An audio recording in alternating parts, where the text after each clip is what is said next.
Ohio Democratic Party holding a town hall meeting with Minnesota Governor Tim Walz. He talked to voters in Ohio's 5th Congressional District, which is represented by Republican Bob Latta. Walz has recently been hosting similar events in districts currently represented by Republicans in Congress, who he says have pulled back from such events.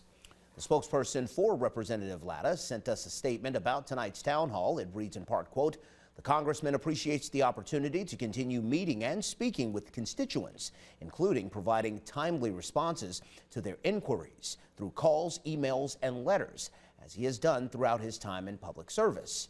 It goes on to say, however, he will not provide a platform for orchestrated disruptions to create media spectacles, end quote.